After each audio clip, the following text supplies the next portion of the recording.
Ser podcast.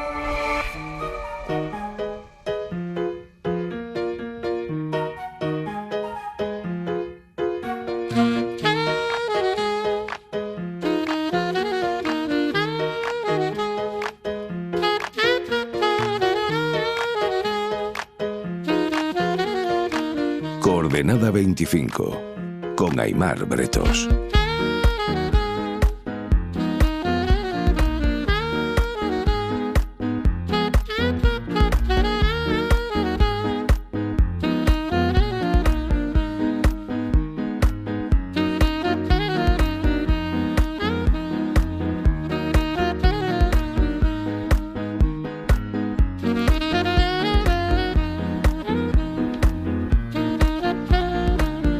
Andrea Ricci, buenas noches. Buenas noches, Aimar. ¿Cómo interpretas tú que Trump, después de haber dicho hoy mismo el ayatolá este nuevo, ya veremos a ver cuánto nos dura y tal, esta noche haya dicho, no, la guerra está a punto de terminar, es una cuestión de días? ¿Cómo interpretas tú este vaivén discursivo de Trump? Yo creo que es el resultado de una operación que no estaba bien pensada, bien planificada, y por lo tanto esto tiene pinta de una marcha atrás ante un devenir de las cosas que va fuera de control, con una enorme presión en los mercados, el precio del crudo disparado, el malestar de tantos, incluidos sus propios socios y aliados, y entonces tiene pinta de ser el reconocimiento de que hacía falta un cambio de rumbo inmediato porque no se había preparado bien esto. Yo creo que la sustancia es que Trump se envalentonó después de los éxitos con la operación de secuestro de Maduro, con el relativo éxito de la operación contra las instalaciones nucleares en Irán hace unos meses, y creyó que podía cosechar aquí otro éxito más sencillo. Sin embargo, había un problema de fondo. Y el problema es que en aquellas dos operaciones, al menos el objetivo político estaba claro. Y por supuesto las Fuerzas Armadas estadounidenses están muy preparadas, muy profesionales, muy capacitadas y pudieron ejercer el papel de forma limpia. Políticamente es súper cuestionable, pero lo hicieron con gran profesionalidad. Aquí, en cambio, había un problema, que el objetivo político no estaba claro y creo que no estaba hecha toda la reflexión necesaria por parte de Estados Unidos. Otra cosa es Israel, pero por parte de Estados Unidos. Y por lo tanto, pues es que no es suficiente tener una fuerza armada muy preparada. Necesitas saber qué tienen que hacer y qué va a pasar después, y todo esto creo que no estaba bien pensado. Y hoy estas palabras me inducen a creer que probablemente está preparando un viraje porque se les ha ido de las manos. Decías, otra cosa es Israel. Me gustaría que fuéramos esta noche país por país viendo cómo afecta esto a cada uno de los actores, ya sean activos, ya sean sujetos pasivos. Pero Israel, tú sostienes que Netanyahu es el principal ganador de esta guerra. Sí. ¿Por qué? Yo creo que es el que tiene el balance más positivo, porque evidentemente se anota otro episodio profundísimo de destrucción de los que son los enemigos de Israel. Entonces tenemos ya un largo historial, es una política sin escrúpulos a mi juicio, en la cual con tal de conseguir el debilitamiento de los adversarios, pues Israel pues ha cruzado muchas líneas rojas, ¿no? Y esta es una más, es una guerra a mi juicio ilegal, pero es un tanto político limpio para él. ¿Por qué? Porque evidentemente ha demostrado que puede golpear la cúpula de Irán, ha demostrado que Irán estaba infiltrado hasta la médula. Esto es un mensaje pavoroso, y porque además todo el caos que se reproduce pues tiene un impacto muy superior sobre lo demás que sobre Israel, y eso tampoco le displace, ¿no? Entonces yo creo que el balance es sumamente positivo. Yo creo que él ha trabajado inteligentemente desde el punto de vista de sus mezquinos intereses partidistas, y que consigue aquí un resultado, bueno, positivo para ellos. Y si luego viene un caos de meses o años en Irán, a Israel, pues desgraciadamente le parecerá bien, porque será otro país más del arco musulmán que le rodea, que estará destrozado, arrodillado y tal vez con divisiones internas. Veremos qué pasa.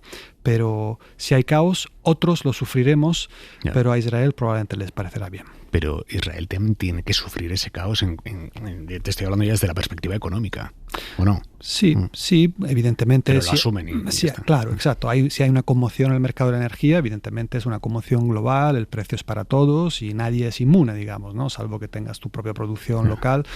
Pero el cálculo de Israel es completamente distinto. Hay que entender que evidentemente está en una situación en la que lo primero es la supervivencia en el sentido de la seguridad, ¿no? Entonces, lo que en el resto del mundo tiene una relevancia central, el coste de la vida, el impacto en los transportes, en el coste de la energía, la calefacción, etcétera, pues en Israel esto tiene un valor secundario. Por lo tanto, el balance para Israel y especialmente para Netanyahu, ¿no? Para Netanyahu y de cara a las elecciones que están previstas a finales de año es desgraciadamente positivo. Porque más allá de ese aspecto electoralista de Netanyahu, para los israelíes ahora, ¿cuál sería el escenario óptimo respecto a Irán? ¿La destrucción total del país? Bueno, a mi juicio, para los israelíes el mejor escenario sería un intento de reactivar la vía del diálogo político con los actores de la región, sin obviamente descuidar, por supuesto, las amenazas de seguridad, pero un camino completamente distinto de aquel de la fuerza bruta. Y yo creo que está en el interés de los israelíes a medio y largo plazo construir una paz verdadera con la región, porque mantener la estabilidad a base de poner la rodilla en el cuello de los demás no suele ser una buena receta. Puede durar un poco, pero luego acaba mal, ¿no? Como lo hemos visto en tantas ocasiones en la historia. Dicho lo cual, evidentemente hay una mayoría de israelíes que piensa de otra manera, son los que respaldan a Netanyahu y otros partidos ultras, y lo que ellos piensan es que hay que golpear para debilitar todos aquellos que son adversarios, que por supuesto son fuerzas ínfidas que han cometido en el pasado acciones pues espantosas y de los cuales legítimamente hay que desconfiar, ¿no? Pero yo creo que la solución desde luego no es aquella por la que ha optado Netanyahu en estos años. Pero si los estados del Golfo perciben a Israel como culpable de la desestabilización de la zona, ¿esto no le puede perjudicar?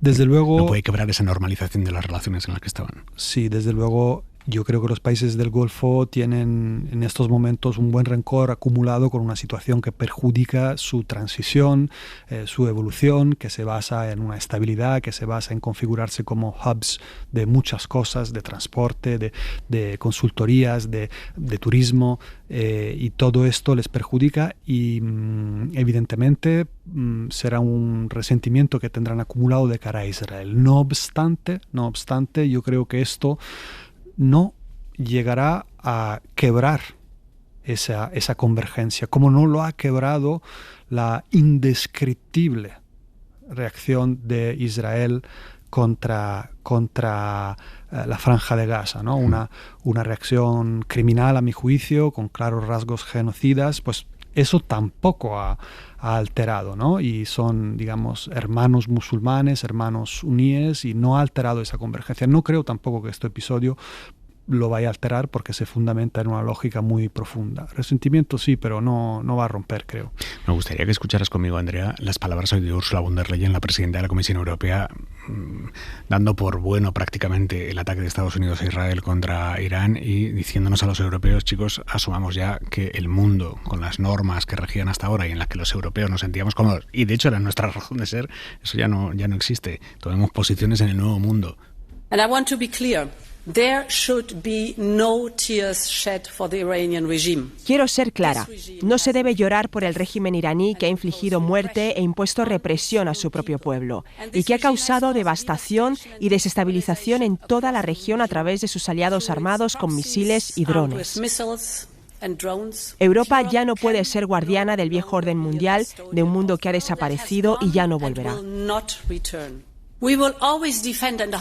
Siempre defendimos y defenderemos el sistema basado en normas que ayudamos a construir con nuestros aliados, pero ya no podemos confiar en él como la única forma de defender nuestros intereses, ni asumir que sus normas nos protegerán de las complejas amenazas que enfrentamos. Por lo tanto, necesitamos construir nuestro propio camino y encontrar nuevas formas de cooperación con nuestros socios. ¿Qué ha sentido el escuchar estas palabras de la presidenta de la Comisión Europea? Pues distintas emociones, ¿no? Algunas de rechazo profundo. Me parece un nuevo episodio de una inaceptable, digamos, sumisión, ¿no? al matonismo de Estados Unidos. Yo, de la presidenta de la Comisión Europea, esperaría un discurso firme en contra de algo abusivo que está generando un caos tremendo, sufrimiento para civiles y probablemente, digamos, turbulencias que se provocarán durante tiempo. Entonces, ahí rechazo absoluto siento, y un disgusto y una decepción. Por otra parte, hay otros elementos del discurso. Bueno, pues desde luego, sí, yo tampoco quiero llorar por un régimen opresor como el iraní, que oprime a sus mujeres y no solo a todos sus ciudadanos, ¿no? O sea, no vamos a llorar. Y también debo decir que la constatación de que se está muriendo un mundo basado en reglas, pues es una evidencia, Nunca rigió verdaderamente aquel sintagma del mundo multilateral basado en reglas. Para algunos funcionaba, para nosotros, europeos, blancos, pero para la mayoría del mundo no. Sin embargo, es verdad que había algo que se estaba expandiendo en las últimas décadas con nuevas instituciones, nuevos emprendimientos como el Tribunal Penal Internacional, ¿no? tan importante, ¿no? Y bueno, lo poco que se estaba construyendo, avanzando, se está desmoronando. Y esto es una constatación que todos debemos hacer. Entonces tenemos que razonar a partir de ahí en cómo reaccionar. Bien, a mi juicio, pues es necesario emprender una nueva iniciativa para defender lo poco que está resistiendo y construir por otras vías distintas de la del pasado, porque evidentemente con Estados Unidos ya no se puede hacer. Y al mismo tiempo también adaptarse a la jungla. Entonces, en ese sentido, es cierto que hay que hacer una reflexión. No podemos simplemente quedarnos en la jungla rezando porque las fieras no nos coman, ¿no? Entonces yo creo que es una labor de doble carril. ¿Pero y qué hay que hacer entonces? ¿Salir a matar?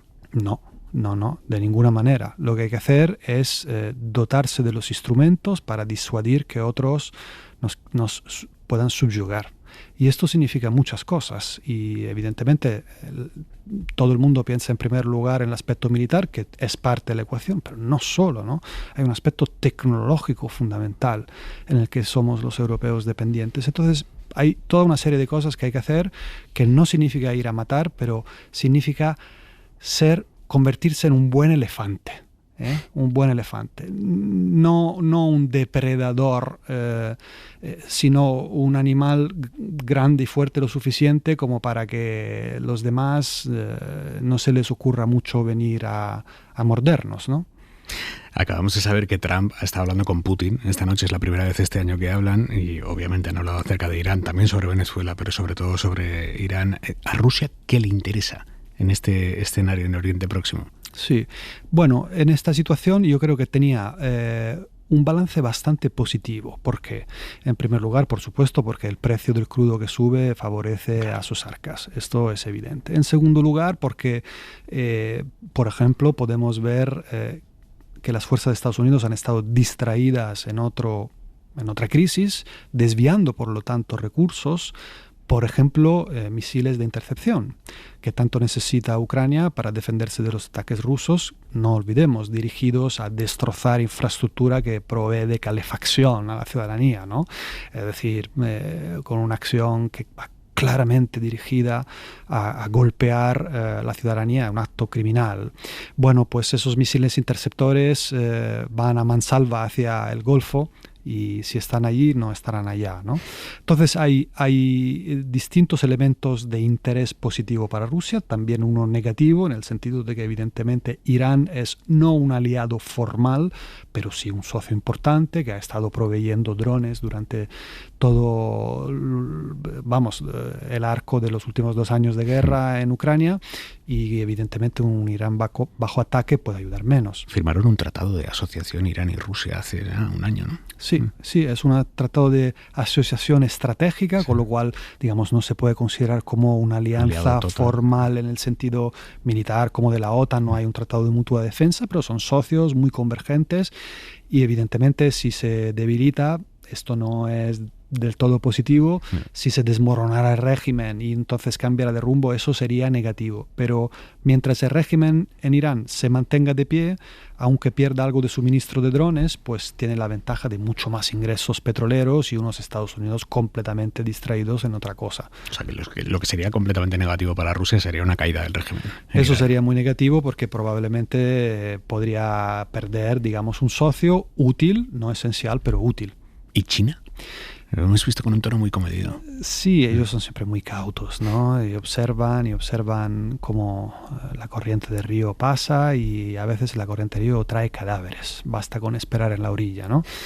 Cadáver del enemigo, digamos, ¿no? Entonces, en este caso, para ellos la realidad es ambivalente. Evidentemente, todo este caos es un problema muy grande porque ellos tienen en el Golfo una fuente de abastecimiento fundamental en términos de recursos energéticos y entonces esas turbulencias son muy graves. Claro, es que se les cerró la fuente venezolana de petróleo, se les cierra ahora la fuente del Golfo de petróleo, hay un problema ahí. Sí, eso es un problema y ellos están preocupados y han estado maniobrando, yo creo, intentando convencer a los iraníes para al menos dejar pasar los barcos que vayan hacia allá, ¿no? Cosas bastante complicadas, pero evidentemente es un problema, pero al mismo tiempo la manera en la que Estados Unidos se desgasta en todo esto y el daño también que nos hace a los europeos que estamos relativamente cerca de esto es un activo estratégico fundamental. O sea, hay que darse cuenta que Estados Unidos y sus fuerzas y su prestigio se desgastan en estas iniciativas, tienen que concentrarse en otros asuntos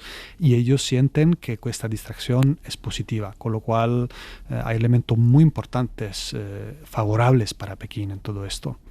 Irán, Venezuela, Nigeria, ¿dónde quedó el no intervencionismo de Trump, que era como su gran bandera, ¿no?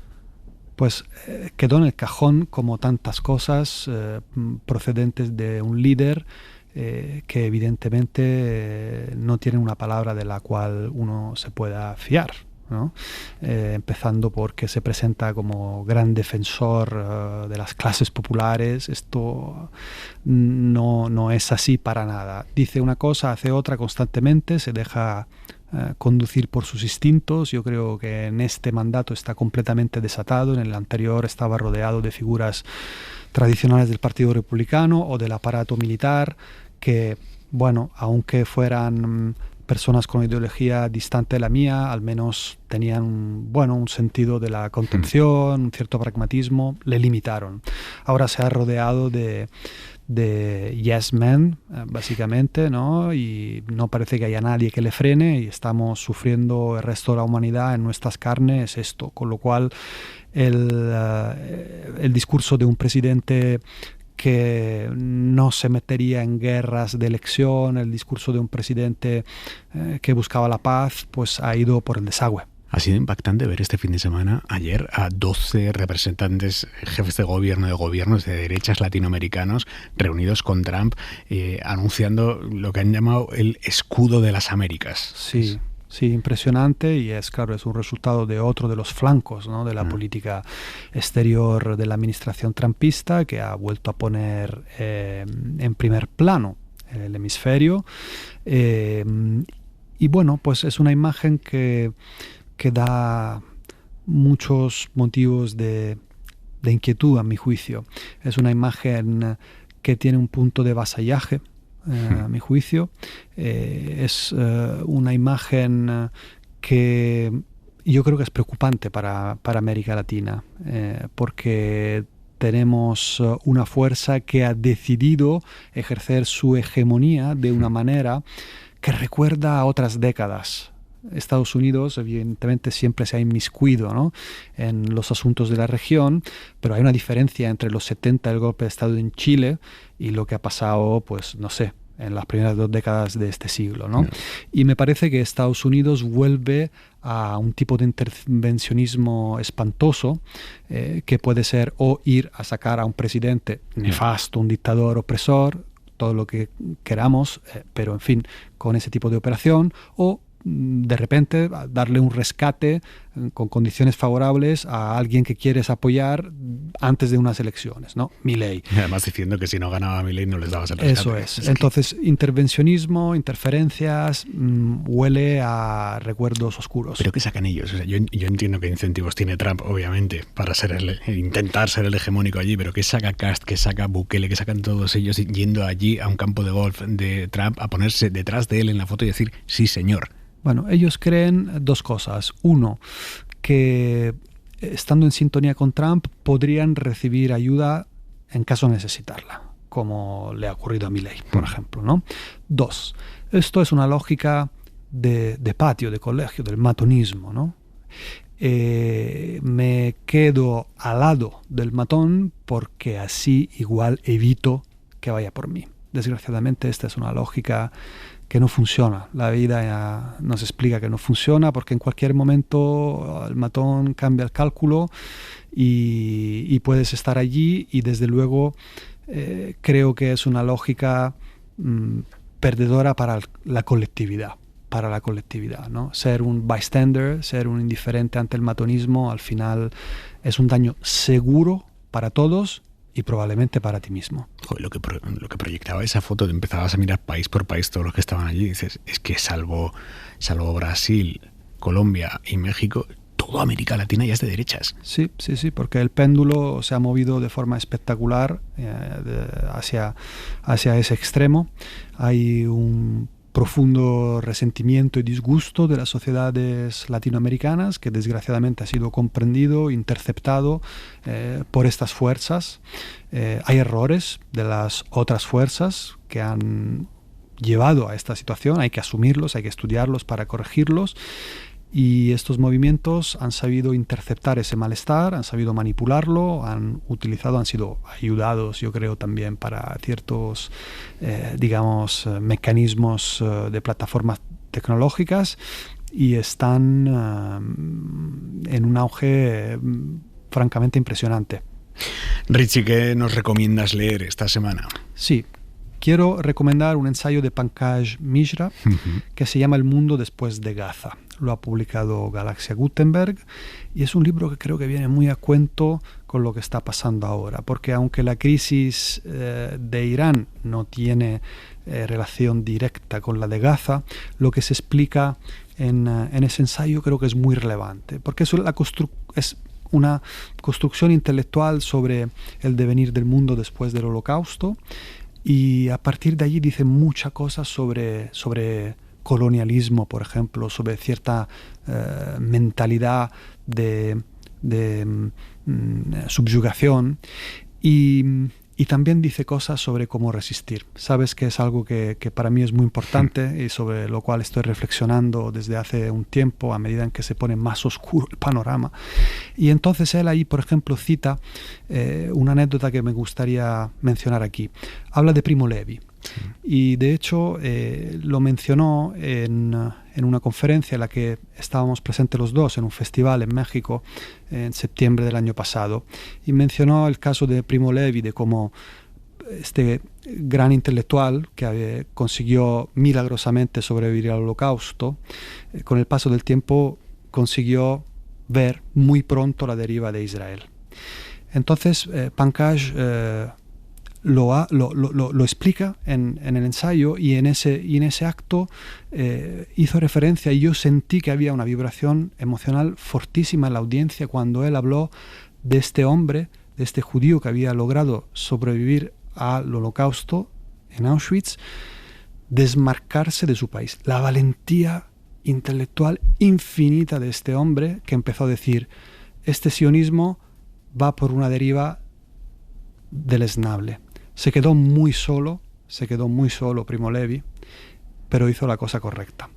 Esto está en el libro de Pankaj, y creo que este tipo de vibración emocional, de resistencia valiente, de ir por el camino a contracorriente, incluso a contracorriente de los tuyos, es un ejemplo que debemos seguir considerando a fondo en este tiempo. El mundo después de Gaza, Pankaj Mishra.